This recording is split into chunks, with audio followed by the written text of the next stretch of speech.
A paz do Senhor a todos, eu sou Josué Rodrigues e é um prazer estar mais uma vez aqui na EBD em casa. Hoje iremos estudar a lição de número 12, que tem como título Jesus, o Homem Perfeito.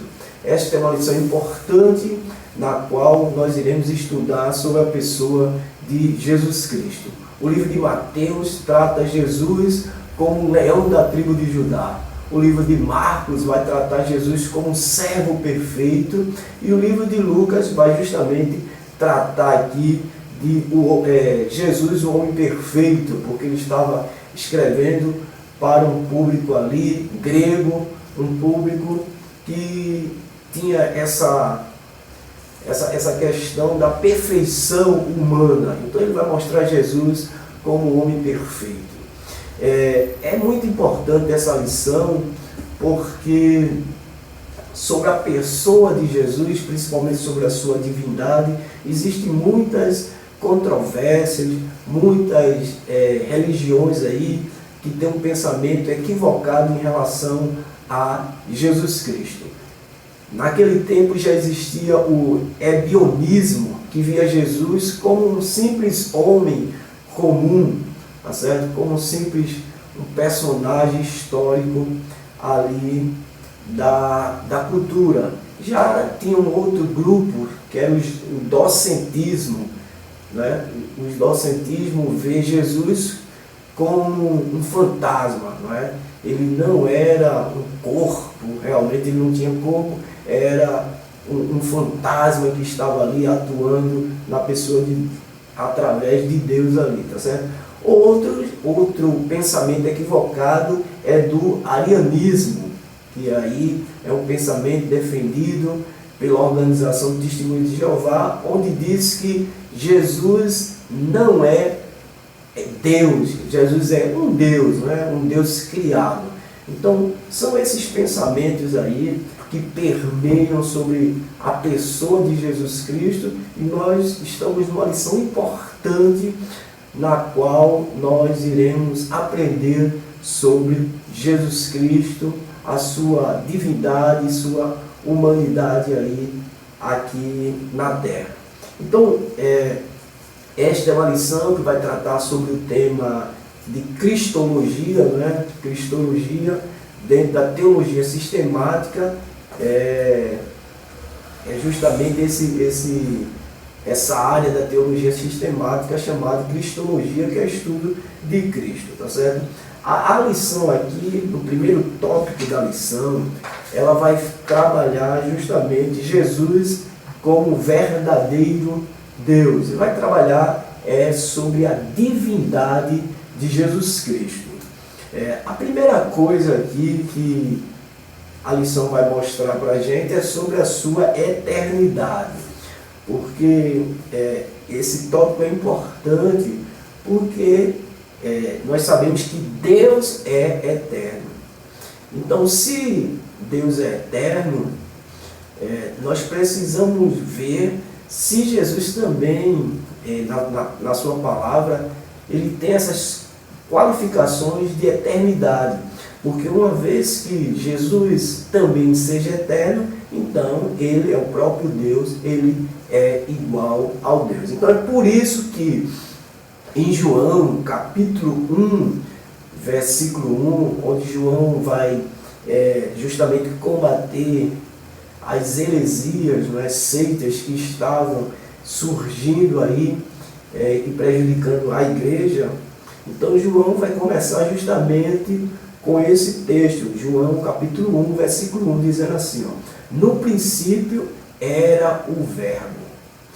O Verbo estava com Deus e o Verbo era Deus. Então, veja que ele está dizendo, no princípio de tudo era o Verbo. E ele vai dizer que este Verbo estava com Deus e esse Verbo era Deus. Então a gente precisa entender que verbo é este. Então ele mesmo, ali no versículo 14, logo abaixo, ele vai responder, ele vai dizer assim, e o Verbo se fez carne e habitou entre nós, e vimos a sua glória como a glória do unigênito do Pai, cheio de graça e de verdade. Observe que ele fala que o verbo estava com Deus e o verbo era Deus, e ele vai dizer que esse verbo se fez carne. Falando de quem? De Jesus Cristo. Então aí ele está falando que este verbo estava no princípio e estava com Deus, e esse verbo era o próprio Deus, ou seja, Jesus é o próprio Deus. No princípio de todas as coisas, Deus já existia. Então está falando aqui de quê? Da eternidade de Deus. Lá em Isaías ainda, no capítulo 9 de Isaías, versículo 6, diz assim, ó: porque um menino nos nasceu, um filho se nos deu, e o seu principado está sobre os seus ombros, e será chamado o seu nome maravilhoso, Conselheiro, Deus forte, Pai da eternidade, Príncipe da paz. Veja que esta é uma referência a Jesus Cristo, e ele, justamente Jesus Cristo, é o que? Pai da eternidade. Então, por quê? Porque ele é o próprio Deus, tá certo? E ainda existe outro texto que a gente pode observar isso, que se encontra lá em João, capítulo 1, versículo 3, não é? Na continuação ali diz assim, ó: todas as coisas foram feitas por ele, e sem ele nada do que foi feito se fez. Veja, que todas as coisas foram feitas por ele. Por quê? Porque ele é o princípio de tudo. Então nada existiu antes de Jesus, tá certo? Ainda em Colossenses, capítulo 1, versículo 16, vai dizer assim: porque nele foram criadas todas as coisas, quer nos céus, na terra, visíveis e invisíveis, sejam tronos, sejam dominações, sejam principados, sejam potestades, tudo foi criado por ele e para ele. Então observe aí mais um texto falando da sua eternidade, que ele existiu desde o princípio de todas as coisas. Por quê? Porque ele é o próprio Deus, ele é o próprio Pai da eternidade, né? Então, isso aqui é muito importante, porque uma vez que nós entendemos que Jesus é eterno, nós podemos entender que o Jesus é o próprio Deus.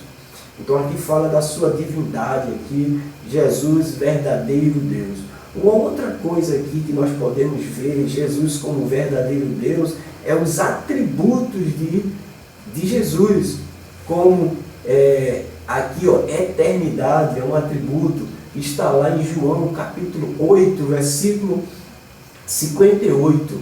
Disse-lhe Jesus: em verdade vos digo, que antes que Abraão existisse, eu sou. Veja, é um atributo de eternidade. Ele está dizendo aqui, antes que Abraão existisse, eu já era. Entendeu? Então ele fala aqui da sua eternidade. E isso é tão forte que os fariseus, quando escutaram isso, quiseram apedrejar Jesus. Disseram: isso é uma blasfêmia, ele está se comparando a Deus, está querendo ser igual a Deus, né? E quiseram apedrejar Jesus. Um outro atributo que a gente vê aqui em relação a Jesus é onipresença. Veja, porque onde estiverem 2 ou 3 reunidos em meu nome, aí estou eu no meio deles. Mateus capítulo 18, versículo 20, foi o que Jesus falou. Então, ou seja, é a onisciência, a onipresença do próprio Jesus. Porque ele estava falando, onde estiver 2 ou 3 reunidos em meu nome, ali eu estou. Por quê? Porque eu sou o próprio Deus. Então aí fala de um atributo que é de Deus e está ali sendo colocado em Jesus. Um outro atributo que nós sabemos que é de Deus, mas aí foi colocado em Jesus, que é a onisciência. Vinde, vede um homem que me disse tudo quanto tenho feito. Porventura, não é este o Cristo? Observe aqui que esse texto aqui, ele está admirado, né? Porque Jesus sabia tudo dele. Por quê? Porque Jesus é onisciente, ele sabe de todas as coisas. ele sabe de tudo que acontece, é a onisciência de Deus. Uma outra coisa aqui, um outro atributo que é de Deus, mas a gente vê em Jesus aqui, é o atributo da onipotência. Veja, e chegando-se Jesus falou-lhes, dizendo: Eis-me, é-me dado todo o poder no céu e na terra. Então, veja, foi dado a Jesus todo o poder no céu e na terra. Isso fala de quê? De onipotente, onipotência. Todo o poder foi dado a ele. Observe que todo poderoso é Deus, mas ele está se colocando igual a Deus. Então são os atributos aqui que mostram também essa questão aqui de Jesus como um verdadeiro Deus, tá certo? Uma outra coisa que nós podemos ver aqui e também que a gente vai observar é em relação às suas obras, as obras que Jesus fez, né? Que são obras que só que o próprio Deus poderia fazer. Exemplo, ele perdoa pecados. Jesus, vendo a fé deles, disse ao paralítico: Filho, perdoados estão os teus pecados. E estavam ali assentados alguns dos escribas que arrazoavam em seus corações, dizendo: Por que diz este assim? Blasfêmia. Quem pode perdoar pecados senão Deus?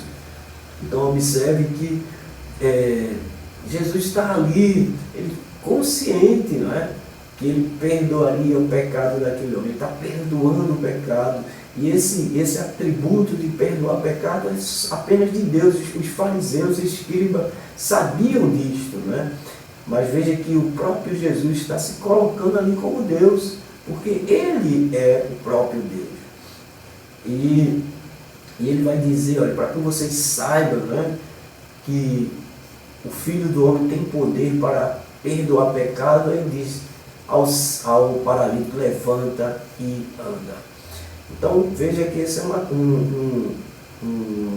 atitude, né, que a gente vê aí de Deus, né, de Jesus aí como sendo o próprio Deus. Uma outra coisa é em relação à sua obra, em relação à vida, porque está escrito lá em João 5,21, diz assim: Pois assim como o Pai ressuscita os mortos e os vivifica, assim também o Filho vivifica aquele que quer. Veja que ele está se igualando ao Pai, né, na sua obra da vida. Uma outra questão em relação à sua obra é ressuscita. Por isso que ele ressuscitou quem? Lázaro. E tendo dito isto, clamou com grande voz: Lázaro, sai para fora. Por quê? Porque ele é o dono da vida. Como nós vimos no texto acima, ele vivifica quem ele quer. Porque ele é a própria vida. E a gente vê isso, exemplo claro, na vida de Lázaro. Então, nós podemos ver aqui, observar a divindade de Jesus, né? Tanto nos seus atributos, como também nas suas obras, naquilo que ele tem feito em relação à humanidade. Uma outra coisa que nós podemos ver ainda, a divindade de Jesus em relação aos seus nomes, em relação ao nome de Jesus. Lá em Hebreus, capítulo 1, versículo 8, ele vai se colocar como Deus. Lá em Mateus, capítulo 16, versículo 16, ele vai se colocar como Filho de Deus. Lá em Mateus, capítulo 22, versículo 43 ao 45, ele vai se colocar como Senhor. Já em Apocalipse, capítulo 19, versículo 16, ele vai colocar como Rei dos Reis e Senhor dos Senhores. Em 1 João, capítulo 2, versículo 1, ele vai colocar como nosso advogado. Já em Apocalipse, capítulo 1, versículo 8, ele vai se colocar como Alfa e o Ômega, o princípio e o fim. Veja que os próprios títulos, né, esses nomes dados a Jesus, mostram justamente a sua divindade, o seu poderio, uma pessoa se colocando como sendo o próprio Deus, tá certo? No tópico 2 da nossa lição, vai falar sobre Jesus, o verdadeiro homem. Então isso aí é importante, a gente já viu que ele é o verdadeiro, né, Deus, né? Jesus, verdadeiro Deus, e agora a gente vai ver também a sua natureza humana aí. Então Jesus, o verdadeiro homem. Primeiro, que ele sempre existiu. A lição vai trabalhar aqui, ó, Jesus estava no seio do Pai. Esse tópico aqui vai falar justamente que ele sempre existiu. Ele não é um ser criado, como alguns pensam, né? Como os arianos, os testemunhos de Jeová. Não, ele sempre existiu. Então ele está lá, junto ao Pai, quando na criação, quando a gente vê aquela expressão, façamos o homem a nossa imagem, nossa semelhança. Está falando aqui da Trindade, do Jesus estava ali. Então, no princípio, como a gente já viu lá em João, no princípio era o Verbo estava com Deus e o Verbo era Deus. Então, Deus sempre existiu, tá certo? E esse Jesus, ele foi profetizado já no Antigo Testamento, né? Como a gente sabe ali naquele episódio da queda do homem, e ali quando prometido que da semente da mulher, então nasceria um que esmagaria a cabeça da serpente. Então veja que essa promessa já, desde o início, já existiu a promessa em relação à vinda de Jesus Cristo. E essa vinda se deu justamente na encarnação, quando Jesus se humanizou, veio, né? E através ali de Maria, ele nasceu e foi criado. Então fala da sua encarnação, quando ele deixou a sua glória e habitou entre nós. E em que momento se deu isto, né? Aí o texto vai falar aqui em que momento, que é justamente na plenitude dos tempos, ou seja, no melhor momento, na melhor ocasião. Então às vezes a gente pensa que Deus não está no controle de certas situações, mas Deus sempre está no controle de tudo. Nada sai do controle de Deus. Observe que a nação de Israel, desde o princípio ali, quando está sendo escravizado, quando eles erraram, quando a Babilônia veio e escravizou o povo, Deus estava observando, estava no controle de tudo. Esse processo de escravização, né, vai nascer vários momentos ali da história, e é justamente nesses momentos aí que vai nascer a sinagoga. A sinagoga, por quê? Porque o povo estava separado agora, estava longe de Israel, o templo tinha sido destruído e houve uma necessidade de o povo se juntar para estudar, né?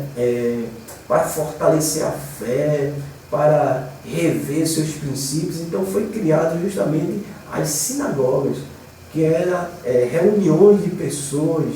Eles se reuniam para debater, para memorizar aquilo que haviam aprendido, né? Para cultuar.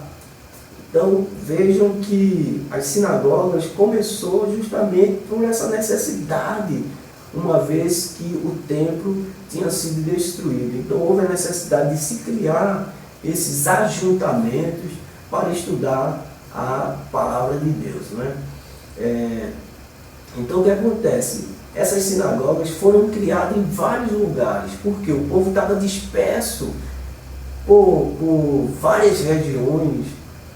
Eles foram dispersos na Babilônia, ali no Egito, na Síria, em vários locais no qual eles foram dispersos. Depois do acontecido ali da Babilônia, vai se levantar o quem? O Medo-Persa, não é? Depois dos Medo-Persas vai se levantar a Grécia de Alexandre o Grande. Veja que são dominações que aconteceram, mas Deus está sempre no controle, Deus está sempre permitindo e vendo essa situação. Alexandre o Grande, através da sua ambição de dominar o mundo, ele propôs a estratégia de helenizar o povo, que todos falassem uma só língua, né, de unificar, de fazer uma globalização ali em relação a todos os povos. Então ele, através do teatro, dos esportes, das vestes, ele quis implantar uma mesma cultura. E o que foi que aconteceu? Isso foi importante, porque no tempo de Alexandre o Grande, grande parte ali dos países falavam o grego. Foi tão importante isso que é através dessa cultura grega que vai nascer a tradução da Septuaginta, que é a Bíblia traduzida do hebraico para o grego. Certo? Então, foi muito importante ali para a história, o advento de Cristo Jesus. Então, Deus estava ali no controle. Quando Jesus veio, veja que o grego era a língua predominante. Por isso que a Bíblia, o Novo Testamento, ela foi escrita no grego. Por quê? Porque era a língua predominante. E isso facilitou, de certa forma, a propagação do Evangelho, porque aquele mundo ali, o mundo no Oriente ali, a maioria da população falava o grego. Então isso facilitou, né, na propagação do Evangelho. Depois do Império Grego veio o Império Romano. O Império Romano, com um exército muito forte, né, com um rigor muito grande ali do seu governo. Então ele foi importante também para a vinda de Jesus, porque ele proporcionou uma segurança nacional, porque naquele tempo existia muito essa insegurança por causa das revoltas constantes que existia muitos saqueadores durante as viagens, e o Império Romano veio justamente para mudar essa situação através do seu exército muito forte. Então ele criou estradas para facilitar justamente o deslocamento do exército. Eles criaram o que chama-se de Pax Romana, que era uma segurança nacional para trazer paz ali à população, para trazer uma certa segurança, né, uma liberdade de ir e vir. Então foi importante o Império Romano nesse sentido. Então quando o Evangelho vai vir, então por isso que se diz que Jesus veio, quando Jesus encarnou, foi justamente nesse momento, na plenitude do tempo, onde existia todo um arcabouço aí, não é? Existia todo uma situação favorável, porque já existia a língua, já existia as estradas construídas, existia um exército para proporcionar segurança. Então existia toda uma infraestrutura, por isso que se diz que é a plenitude do tempo. Então Deus está trabalhando para que acontecesse na melhor situação o nascimento do Rei dos Reis e Senhor dos Senhores, que é Jesus Cristo. E aonde isto aconteceu? Aconteceu justamente na nação ali de Israel, como estava previsto. Nasceu lá na cidade de Belém, e ali Jesus nasceu em Belém. De Belém ele foi para o Egito, não é? Por causa daquela mortandade ali, a perseguição de Herodes. Então, quando Herodes morreu, os seus filhos assumiram o controle e Jesus ficou e José ficou sabendo. Mas quem estava governando em seu lugar era o seu filho Arquelau, muito ruim, não é? Herodes, aquele Herodes. E ele não quis voltar para Belém. Por isso que ele vai para onde? Ele vai para a cidade de Nazaré, lá na Galileia, tá certo? Então ele vai para Galileia e ali fica na cidade de Nazaré, onde vai crescer ali, e depois ali ele vai para Cafarnaum e aquelas regiões ali, tá certo? Então Jesus nasce justamente em Israel. Então, essa lição, esse segundo tópico vai falar sobre isso.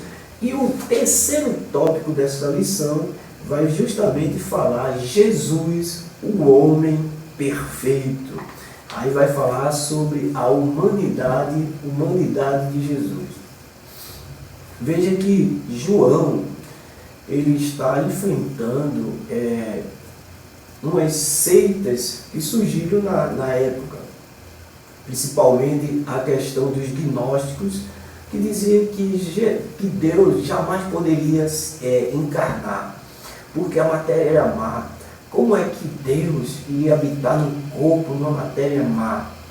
Então, eles não acreditavam que Jesus seria Deus, certo? Justamente por essas questões.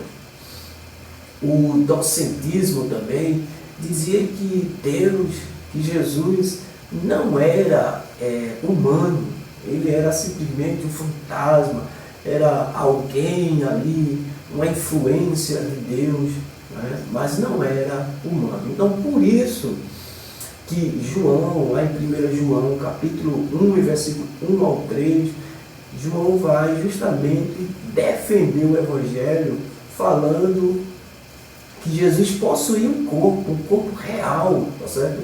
Que Jesus, ele era humano, ele tinha corpo. Ele vai dizer assim: o que era desde o princípio, o que ouvimos, o que vimos com os nossos olhos e que temos contemplado e as nossas mãos tocaram da palavra da vida, porque a vida foi manifestada e nós a vimos e testificamos dela e vos anunciamos a vida eterna que estava com o Pai e nos foi manifestada. Aí ele vai dizer: o que vimos e ouvimos, isto vos anunciamos, para que também tenhas comunhão conosco, e a nossa comunhão é com o Pai e com o seu Filho Jesus Cristo. Veja que ele está falando aquele que ele viu, ouviu, que ele pegou, justamente para dizer a esse grupo que Jesus tinha corpo, Jesus era humano, tá certo? Para defender justamente essa questão da humanidade aí de Jesus. Uma outra coisa que a gente observa é que Jesus possuía alma, tá certo? Conforme Mateus 26 e 38, assim como nós possuímos. Porque lá está escrito: então lhes disse, a minha alma está cheia de tristeza até a morte. Ficai aqui e velai comigo. Veja que Jesus está dizendo que está triste, né? Está angustiado, cheio de tristeza. Por quê? Porque ele tinha alma, igual a gente tem, sentimentos de tristeza igual nós temos. Então aqui fala justamente dessa questão aqui, Jesus como um homem perfeito, alguém igual a cada um de nós.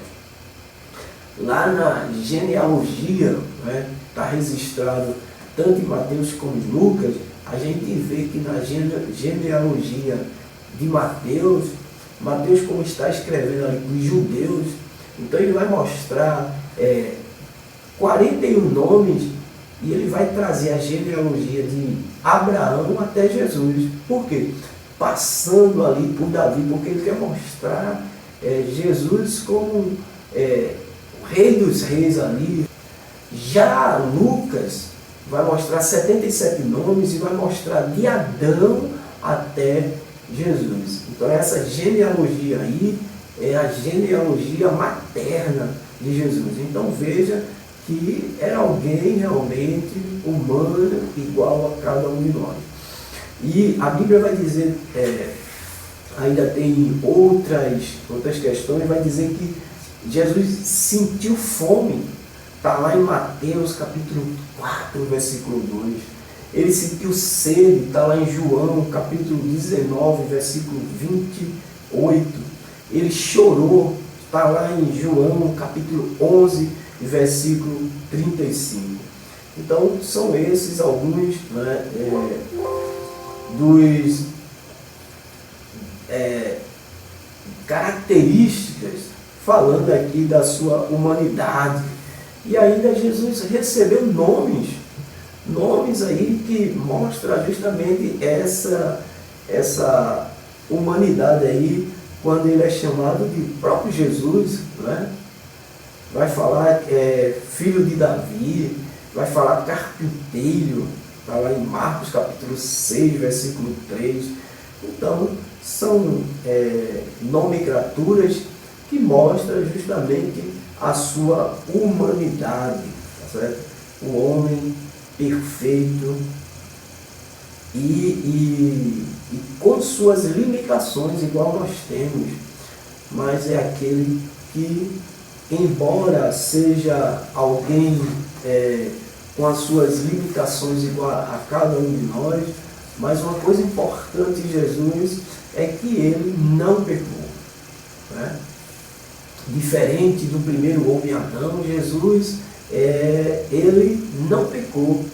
E aí a gente pode ver essa impecabilidade de Jesus registrada em Hebreus capítulo 4, versículo 15, quando diz assim, sem pecado. Segundo Pedro, capítulo 2, versículo 2 diz, não pecou. 1 João 3 e 5 vai dizer, não existe pecado em Jesus. 2 Coríntios, capítulo 5, versículo 21, vai dizer, não conheceu o pecado. Então, por quê? Pela impecabilidade de Jesus. Mas não era porque ele era Deus, não. Porque aqui ele está no aspecto humano, na sua divindade, mas na sua humanidade. Tá certo? Então, Jesus era 100% homem e 100% Deus. E como homem, a gente vai ver que ele tinha suas necessidades físicas. Lá em João 4 e 6 vai falar sobre isso. Tinha necessidade biológica, Marcos 11 e 12 vai falar sobre isso. Ele tinha necessidades psicológicas, Lucas 22 e 41 a 44 vai falar. Ele tinha necessidades espirituais, tá? Marcos capítulo 1 e 35, e ele tinha necessidades também sociais, que está lá em Mateus capítulo 26, versículos 36 ao 38, e o 40 vai falar sobre isso. Então veja que Deus era 100% humano também, né? Tinha suas fraquezas, né? Debilidades, igual nós temos, mas mesmo assim ele resistiu às tentações, resistiu ao pecado, de forma que é um homem perfeito, porque não pecou. Então, que nós possamos aprender com a pessoa de Jesus Cristo, que nós possamos aprender através da sua palavra, que Jesus é 100% Deus, 100% homem. Então que Deus abençoe a cada um de nós, possamos ser abençoados. Estamos vivendo um momento difícil, onde o mundo está vivendo aí, não é, um transtorno muito grande por causa dessa pandemia aí do coronavírus. Que Deus nos proteja, né? Proteja cada um de nós, que nós possamos confiar nesse Deus que é divino, que esse Deus que cuida de cada um de nós. Certamente Ele vai cuidar de mim, vai cuidar de você. Então que nós possamos ter fé, que que nós possamos confiar em Deus.